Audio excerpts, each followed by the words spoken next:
देखिए, वो दिख गया कि इतने सालों से जो कोशिशें कर रहे थे, ये तो सब पहले कह रहे थे बीजेपी वाले लोग कि सभी हिंदू है। तो अभी यूजीसी का एक छोटा सा कानून जिसमें 1% भी न्याय की गुंजाइश थी, सिर्फ ओबीसी को उसमें जोड़ दिया गया और बाकी चीजें तो उसको तो कमजोर ही किया गया, उसको और स्ट्रॉन्ग बनाए जाने की जरूरत है। उतने में ही सब बट गए, कोई ओबीसी हो गया, कोई एससी हो गया, कोई एसटी हो गया, इस तरीके से समाज को दो फाड़ कर दिया इन लोगों ने। जबकि मैं देख रही थी आज आप विरोध प्रदर्शन आप तो कवर कर ही रहे हैं, एक बहुजन छात्रों का विरोध प्रदर्शन है और कुछ जातिवादियों का विरोध प्रदर्शन हो रहा था। जातिवादियों के विरोध प्रदर्शन में और इसमें आपको खासा अंतर दिखेगा।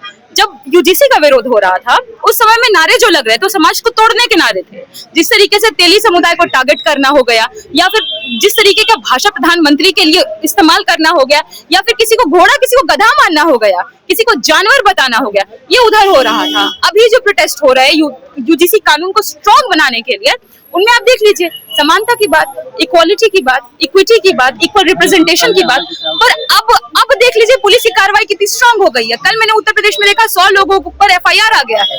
इससे पहले जो इतने समाज को तोड़ने वाले जो लोग थे, जो खराब नारे जाति सूचक टिप्पणियां कर रहे थे, उन पे तो कोई एफआईआर नहीं हुआ। प्रधानमंत्री तक की कब्र खोदने की जो बात कर रहे थे, उन पे कोई एफआईआर नहीं हुआ। और यहाँ पर जो छात्र दलित, पिछड़े, आदिवासी तबके के जो प्रगतिशील छात्र भी है, उनके ऊपर एफआईआर हो रही है। ये कैसे किस तरह का दोहरा मापदंड है? और प्रियंका जी आप सवर्ण ये कह रहे हैं हम अभागे हो गए हैं भारत में। मैं समझ रही हूँ आप किनके ट्वीट का जिक्र कर रहे हैं, किन्होंने ये कहा है, जिन्होंने ये कहा है। मैं तो चाहती हूँ कि ऐसा अभागापन देश के हर बहुजन ऐसा अभागा हो जाए। मतलब पत्नी आपकी एक तरीके से कहूँ तो किसी आयोग की सदस्य है रही, पिता आपके प्रोफेसर रहे, भाई आपके वाइस चांसलर, जिस भाई पे पहले भी लड़कियों को परेशान करने का केसेस चला है, उस भाई, आपकी बेटी किंग्स कॉलेज बाहर से लंदन से पढ़ के आ रही हैं। अगर ये अभागापन है तो मैं चाहती हूँ कि देश का हर बहुजन ऐसा अभागा हो जाए। इस पर क्या कहना चाहिए? देखिए, इसको दो तरीके से एनालाइज करने की जरूरत है। मैं आज तक के एक वरिष्ठ पत्रकार को भी देख रही थी, वो बता रहे थे कि किस तरीके से जिस दिन कोर्ट में मामला ये गया, भाजपा के ही कई नेता और प्रवक्ता क्या टिप्पणियां दे रहे थे और फिर कुछ बातें बता रहे थे कि ये सब आर्ग्यूमेंट्स रखना। तो एक तरफ से आप कानून लाने का दिखावा करते हैं और दूसरी तरफ से आप कोर्ट में जाते हैं और कोर्ट में इसको रद्द करवाने के लिए आप अलग अलग टिप्पणियां भी देते हैं। आप आइडिया सुझाते हैं कि उसको बंद करवाना, उसको रोक लो किसी तरीके से, वरना जो उनका वकील है उसके तो आर्ग्यूमेंट्स इतने कमजोर है। मैं डिबेट में उनके साथ बैठी थी, आर्ग्यूमेंट तक नहीं दे पा रहे थे। वही मैंने उनको कहा कि अगर सरकार ने मजबूती से अपना पक्ष रखा होता तो अब कितनी हैसियत नहीं कि आप ये फैसला लेकर के आ पाए होते। और रही दूसरी बात कोर्ट की, तो कोर्ट को तो अब ये इन मसलों को भी देखना चाहिए ना, कैसे बहुजन तबके से आने वाले छात्रों के ऊपर एफआईआर्स हो रहे हैं, कैसे वो तबका चिंतित है, वो क्यों चिंतित है, क्यों कोई चाहेगा कि कोई और उसके तबके से निकल कर कोई रोहित बने, क्यों चाहेगा कि दर्शन सोलंकी और हो, अनिकेत और हो, मुथु और हो, पायल और हो, क्यों चाहेंगे हम बस समानता का अधिकार चाहते हैं, एक ऐसे यूनिवर्सिटी स्पेस चाहते हैं जहाँ पे आप सुकून से पढ़ पाए, आपके साथ डिस्क्रिमिनेशन ना हो। यूजीसी का ही डेटा कह रहा है ना 118% घटनाएं कास्ट डिस्क्रिमिनेशन की बढ़ी है, तो फिर आपको ये सब नहीं दिखता है क्या? ये सब भी दिखना चाहिए और संवेदनशील मसला है और हमें उम्मीद है कि सुप्रीम कोर्ट से न्याय मिलेगा और अगर नहीं मिलेगा तो संसद से तो हम न्याय लेकर चीफ जस्टिस जो कास्ट एट्रोसिटीज हो रही है उससे देश आगे बढ़ रहा है क्या? सवाल ये है, इन मसलों को भी देखा जाना चाहिए। वरना मुझे तो जो संविधान का पहला अमेंडमेंट है वो भी याद आता है, दोराई राजन केस का। क्यों अमेंडमेंट लाया गया था वो? क्योंकि जो मद्रास प्रेसिडेंसी है वो कानून लेकर के आई थी कि जो SC/ST समुदाय है, वीकर सेक्शन से, उनको यूनिवर्सिटी स्पेसेस में कुछ सीटें रिजर्व की गई थी, जो बाद में सुप्रीम कोर्ट ने उसको रद्द कर दिया। तो इसी कारण संसद में अमेंडमेंट ला करके संविधान में आर्टिकल 15(4) ये जोड़ा गया कि प्रोविजनली उनको हम जो वीकर सेक्शन उनको मजबूत बनाएंगे, तब जाकर के आरक्षण की जो नींव भी है एजुकेशनल इंस्टीट्यूशन में, शैक्षणिक संस्थानों में, वो तैयार हुई। तो पहला अमेंडमेंट आया था ना, इसीलिए मैंने कहा कि अगर हमको तो पूरा भरोसा है कि सुप्रीम कोर्ट न्याय देगी और अगर वहां से न्याय नहीं मिलता है तो संसद को तो न्याय देना पड़ेगा। देश भर का पूरा सवर्ण समाज डरा हुआ है, वो देखिए। नहीं, सवर्ण समाज नहीं डरा हुआ है, ये झूठा होक्स क्रिएट किया जा रहा है, ये इल्यूजन क्रिएट किया जा रहा है। जो तबके सड़क पर है, मैं नहीं मानती कि सभी सवर्ण सड़क पर है, जो जातिवादी हैं वही सड़क पर हैं, वो उसका विरोध करे, जबकि इस कानून को मजबूत बनाया जाना चाहिए। इसमें इसीलिए हम बार बार मांग कर रहे हैं कि अगर इसको स्ट्रॉन्ग बनाना है, रोहित एक्ट लागू करो। रोहित एक्ट में यही है कि कास्ट डिस्क्रिमिनेशन को सिविल एक्ट नहीं माना जाए, उसको क्रिमिनल एक्ट माना जाए। जब तक आप क्रिमिनलाइज नहीं करेंगे, कोई कास्ट एट्रोसिटी करने से नहीं डरेगा, उसको उसके भीतर ये क्रिएट करना पड़ेगा कि हाँ ये गलत है, आप ये नहीं कर सकते हैं। रैगिंग की घटनाएं तभी घटी हैं, इसीलिए आपको सबसे पहले रोहित एक्ट यूनिवर्सिटी में लागू करना होगा अगर आप चाहते हैं कि देश के बहुजन जो बच्चे हैं वो सुरक्षित रहे, शांति से अपनी पढ़ाई लिखाई कर पाए। लेकिन जो गाइडलाइंस अब इस बार लेकर आई थी यूजीसी, उसमें कुछ कमियां तो थी, जैसे जो फाइन की बात की गई थी कि अगर गलत पाया जाता है आपकी कंप्लेन को बार बार, तो आप पर भी एक सीरियस फाइन लगाया जाना चाहिए, जिसको कि कहा कि कमेटी ने सुझाया भी था, उसको पहले रखा गया था, लेकिन जब बजट में आया तो वो नहीं था।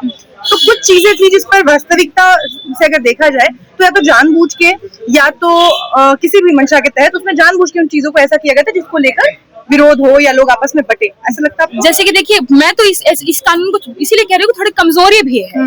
IITs IIMs पर लागू नहीं है, जबकि अभी 2 महीने भी निर्देशों नहीं हुए इस नए साल में, और सिर्फ मैं IIT कानपुर की बात कर रही हूँ। 2 आत्महत्याएं वहां पर हो चुकी हैं सिर्फ IITs में, तो IIT IIM पे तो लागू ही नहीं हो रहा है। ये तो प्रॉब्लम है ना। आपका जो बीएड के कॉलेजेस है, नर्सिंग कॉलेजेस है, वहाँ लागू ही नहीं हो रहा। लागू करो। वाइस चांसलर को आपने डी फैक्टो चेयरपर्सन बना दिया है। तो एक अच्छा मौका मिला है ना सुप्रीम कोर्ट के पास, अगर ये गई है गाइडलाइंस, इन पर पुनर्विचार होगा और इंदिरा जयसिंह जैसी लॉयर जब आपका रिप्रेजेंटेशन करेंगी, तो एक अच्छा मौका है जहाँ आप ये चीजें ऐड कर सकते हैं। उनको उस दिन बात रखने का मौका कहाँ दिया गया? नहीं दिया गया मौका। दूसरी बात कि अगर वाकई में हमारे हित में फैसला नहीं था, 2 महीने ठंडे बस्ते में डालने का क्या अर्थ है? मेरा सवाल ये है। अगर कोर्ट को 3 दिन में किसी लोगों किन्हीं का दर्द दिख जाता जो इल्यूजनरी है, वो वाकई है भी नहीं, आपको एक तरीके से भरमाया गया है, वो कानून किसी के खिलाफ नहीं है, वो सबको साथ लेके चलने का कानून है, तो आपको कोर्ट को 2-3 दिन में दे गया, बाकी के लिए आप 2 महीने का एक्सटेंशन दे देते हो। आपको नियत पे शक है? देखिए, मैं शक की बात नहीं कर रही हूँ, मैं यही कह रही हूँ कि हमारा भरोसा है सुप्रीम कोर्ट न्याय करेगी। जो बहुसंख्यक आबादी के बच्चे हैं, उनके बीच जो घबराहट है, एंजाइटी है, उसको दूर करेगी। अगर वहां से न्याय नहीं मिलता है, हम सुनिश्चित करेंगे कि संसद से न्याय देना ही पड़ेगा। बहुजन नेताओं ने तो बड़ा समर्थन कर दिया किए है ना। बिहार में अशोक चौधरी जी को आपने देखा ही होगा, वो तो जिस तरीके की बातें, मैं इस फैसले की तो मैं दूसरी तरफ आपका ध्यान आकर्षित कर रही हूँ। दरभंगा में जो घटना हुई, कुछ दलित समुदाय के लोगों के घरों पे अटैक्स हुए, उन्होंने ये कह दिया कि SC ST का झूठा इस्तेमाल नहीं करना चाहिए, कहा कोर्ट आपके खिलाफ जा सकती है। तो ये जो कुछ नेता हैं जो खुद को दिखाते हैं, जिस समाज का वोट लेते हैं, उसी के साथ एक तरीके से ये फरेब है। लोगों को भी समझना पड़ेगा कि कौन आपके साथ खड़ा है, कौन आपके विपरीत। SC ST OBC में जो ये यूनिटी आप देख रही हैं, ये यूनिटी देखिए उस समय भी दिखी थी जब SC ST कानून को खत्म करने की, मतलब खत्म नहीं कहूंगी पर कमजोर करने की कोशिश की गई थी।